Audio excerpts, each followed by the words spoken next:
Hello everyone. तो अपनी corporate accounting की सीरीज को कंटिन्यू करते हैं। लास्ट क्लास में हमने बोनस इशू डिस्कस किया था, आज हम राइट इशू देखने वाले हैं। एक एग्जांपल की मदद से आइए इसको समझते हैं। तो एग्जांपल के तौर पे सपोज एक कंपनी है अल्दानी लिमिटेड, जिसके पास टोटल अभी 10,000 शेयर्स हैं, जिसमें से जो 6,000 शेयर्स हैं वो खुद अल्दानी फैमिली के पास हैं। इस कंपनी के प्रमोटर्स हैं, इन्हीं ने कंपनी शुरू करी थी। इनके पास कितने शेयर्स हैं? 6,000। और बाकी के जो 4,000 शेयर्स हैं वो पब्लिक के पास हैं, राइट। तो अल्दानी फैमिली की होल्डिंग कितनी हो चुकी है? 60%। 6,000 divide by 10,000, right. And public के पास कितनी होल्डिंग है? रेस्ट 40%। तो एज ऑफ नाउ बड़ा सिंपल सा मेरा एक सवाल है, इस कंपनी में जो भी डिसीजन लिए जाते होंगे उसमें ज़्यादा वोटिंग पावर किसके पास होती होगी? ऑब्वियसली अल्दानी फैमिली के पास, because they are the major share holders, they are having the majority shares in the company, right. So इसके बाद अल्दानी लिमिटेड को थोड़ा सा बिजनेस एक्सपैंड करना था, तो उसके लिए फर्दर कैपिटल चाहिए थी। फर्दर कैपिटल के लिए उन्होंने 5,000 शेयर्स इशू कर दिए। किसको? पब्लिक को। अब 5,000 शेयर्स पब्लिक को इशू करने के बाद अब देखिए ओनरशिप पैटर्न कैसे चेंज होता है। अल्दानी लिमिटेड जिनके पास पहले कितने शेयर्स थे? 6,000।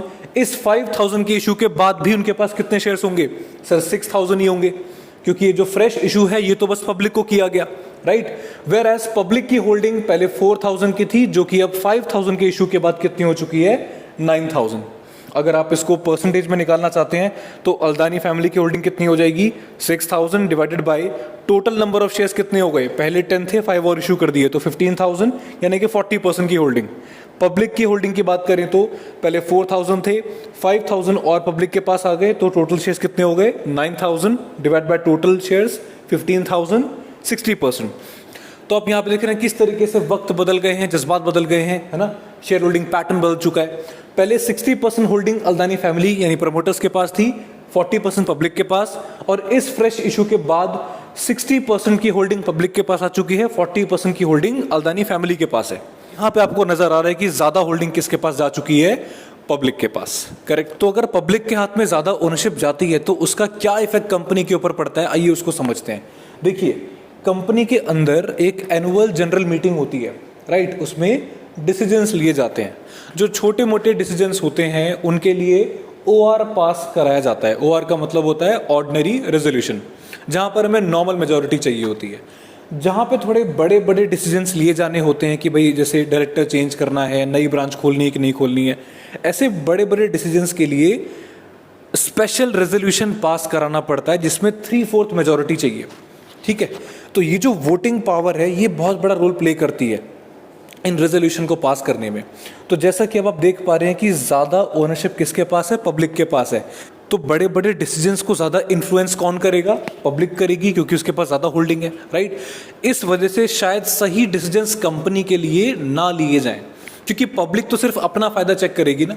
तो ये ज़रूरी है कि कंपनी के प्रमोटर्स के पास होल्डिंग ज़्यादा रहे। ऑब्वियसली अगर आप कोई कंपनी शुरू करते हो तो आप चाहोगे कि आपसे ज़्यादा होल्डिंग किसी और के पास ना जाए, समझ गए, ताकि आप कंपनी के लिए सही डिसीजंस को ले पाओ, समझ गए। तो आपको प्रॉब्लम समझ में आ चुकी है। कंपनी के जो प्रमोटर्स हैं, जो इंटरनल मेंबर हैं, उनकी होल्डिंग कमज़ोर हो चुकी है और पब्लिक की होल्डिंग बढ़ चुकी है, क्योंकि फ्रेश इशू किया जा रहा है, ठीक है। तो इस प्रॉब्लम को कंपनीज एक्ट ने समझा और कंपनीज एक्ट ने कहा, companies act allows existing share holders to preserve their position by offering those newly issued shares to them first, समझ गए।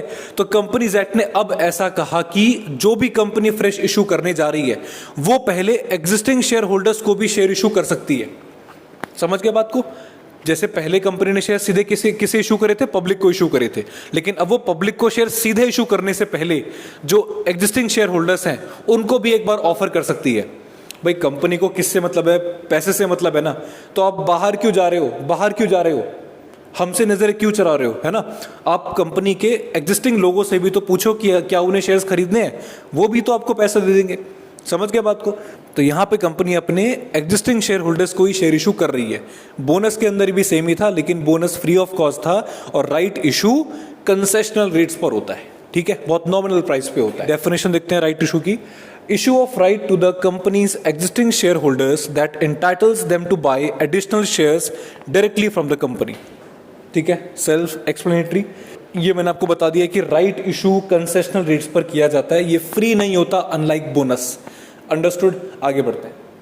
चलिए, जब राइट की बात होती है तो राइट एक शेयर होल्डर को क्या मिलते हैं? राइट का मतलब क्या होता है? अधिकार, हक, साडा हक, ठीक है। तो यहाँ पे 3 तरीके के राइट शेयर होल्डर को दिए जाते हैं। पहला राइट होता है टू एक्सेप्ट द ऑफर, मतलब कंपनी ने शेयर होल्डर को बोला, कंपनी ने शेयर होल्डर्स को बोला कि हम फ्रेश इशू करने वाले हैं, क्या आपको ये शेयर्स खरीदने हैं?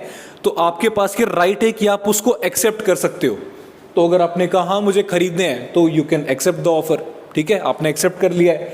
आपके पास एक राइट है कि आप उसको रिजेक्ट कर सकते हो, ठीक है। आपने कहा कि कंपनी ने आपसे पूछा आपको शेयर्स खरीदने, आपने कहा ना मुझे नहीं खरीदने, क्योंकि राइट शेयर राइट है, ऑब्लिगेशन नहीं है कि आपको लेना ही लेना पड़ेगा। आप मना भी कर सकते हो, मना कर दो, कोई दिक्कत नहीं है। आपके पास तीसरा राइट होता है ऑफर को रिनाउंस करने का। रिनाउंस करने का मतलब मुझे कंपनी से क्या राइट मिला है कि मैं कंपनी के शेयर्स को कंसेशनल रेट्स पर खरीद सकता हूं। मैंने कहा मुझे नहीं खरीदने, लेकिन मैं अपने इस हक को, इस राइट को किसी और पर्सन को बेचना चाहता हूं। मुझे जो राइट मिला हुआ है कि मैं कंपनी के शेयर्स कम प्राइस पे खरीद सकता हूं, मैं इस राइट को किसी और पर्सन को बेचना चाहता हूं, तो उसे कहते हैं अपने राइट को रिनाउंस करना। यानी कि मैं नहीं खरीदना चाहता, मेरे बताए किसी और बंदे को बेच दो, तो कंपनी उसको बेच सकती है, ठीक है। तो अपने राइट को ही बेचना इज कॉल्ड रिनाउंस। तो ये 3 अधिकार, 3 हक जो हैं वो शेयर होल्डर को दिए जाते हैं, ऑफर एक्सेप्ट करना, रिजेक्ट करना या फिर उसको रिनाउंस करना। क्लियर है? आगे अच्छा, कंपनी राइट इशू कब कर सकती है? तो कंपनी राइट इशू कर सकती है या तो कंपनी को इनकॉर्पोरेट हुए 2 साल हो जाएं, कंपनी को फॉर्म हुए 2 साल हो जाएं, या फिर कंपनी का जब भी फर्स्ट अलॉटमेंट हुआ हो उसके 1 साल के बाद कभी भी, कंपनी ने जब भी फर्स्ट अलॉटमेंट करी हो शेयर्स की, उसके 1 साल के बाद कभी भी कंपनी राइट इशू कर सकती है, विच एवर इज अर्लियर। दोनों में से जो इवेंट पहले हो जाएगा, कंपनी उसके बाद राइट इशू के लिए एलिजिबल हो जाएगी। समझ गए बात को? चलिए, तो थ्योरी पार्ट होपफुली आपको क्लियर हो चुका होगा, ज़्यादा इसमें आता नहीं है, ज़्यादा एग्जाम में आपसे पूछा नहीं जाता है, जितना पूछा जाएगा उतना मैंने आपको बता दिया है, राइट। अच्छा, अब न्यूमेरिकल की बात करें तो ये मैंने बड़ा सा यहाँ पे क्रॉस लगा रखा है। क्यों? आपसे एग्जाम में 3 या 4 मार्कर में क्वेश्चन पूछा जाएगा जहाँ पे आपको वैल्यू ऑफ राइट निकालनी होती है। वैल्यू ऑफ राइट का मतलब होता है, क्योंकि कंपनी कंसेशनल रेट्स पर शेयर प्राइस को ऑफर कर रही है ना, कम प्राइस पे शेयर को ऑफर कर रही है, तो कंपनी का लॉस हो रहा है, तो उसी लॉस को बोलते हैं वैल्यू ऑफ राइट। तो उसे निकालने के लिए एक तो ये आपका बड़ा वाला फॉर्मूला है जो बुक के अंदर लिखा हुआ है, आपने यूज नहीं करना है। मैं आपको बड़े एक सिंपल और सरल तरीके से बता दूंगा how to calculate the value of right. आइए इस एग्जाम्पल के थ्रू समझते हैं कि वैल्यू ऑफ राइट कैसे कैलकुलेट करी जाएगी। आपके सामने क्वेश्चन है, टोटल शेयर कैपिटल बिजनेस की 50 लाख रुपीज़ है, face value 100, market value 150, share market में अभी 150 का है।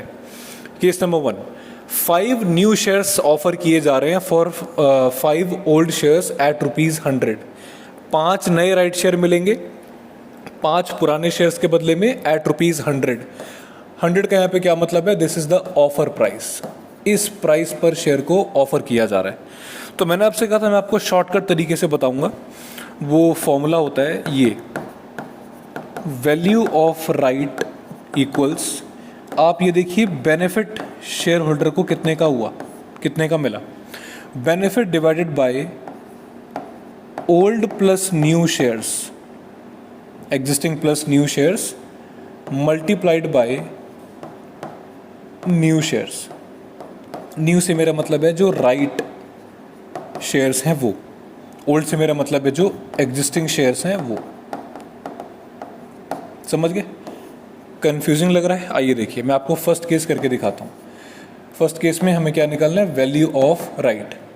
तो जो शेयर मार्केट में 150 का है वो कितने का ऑफर हो रहा है? 100। कितने का बेनिफिट हो रहा है? सीधे सीधे 50 रुपये का। 150 का शेयर 100 का मिल गया, 50 का benefit, divided by total number of shares.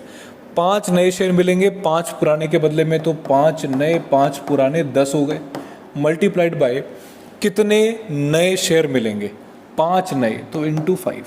आपका आंसर कितना आ गया? 25। This is the value of right. आगे बात समझ में?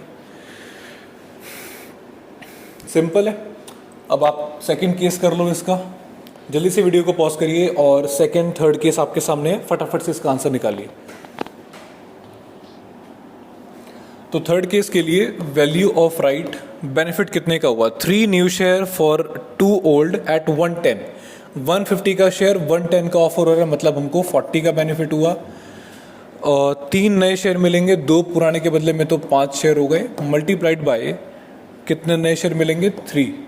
तो कितना हो गया 24। This is the value of right. ठीक है, सिमिलर तरीके से आप केस नंबर 3 कर लेंगे इसका, और इसके बाद होमवर्क में आपके लिए इलस्ट्रेशन नंबर 3 है।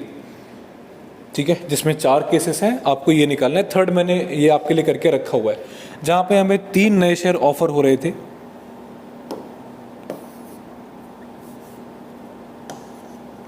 पांच ओल्ड शेयर्स के बदले में एट 115।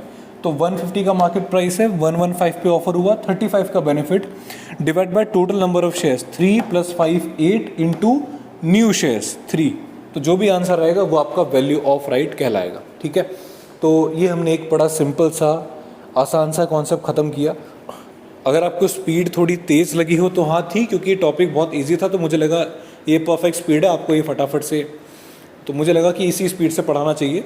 स्टिल अगर आपको कोई कन्फ्यूजन डाउट है तो यू कैन कमेंट, मैं बहुत और इन डेप्थ इसको एक्सप्लेन कर दूंगा। ऐसा तो कुछ बचा नहीं है, but still okay. Thank you so much, see you in the next.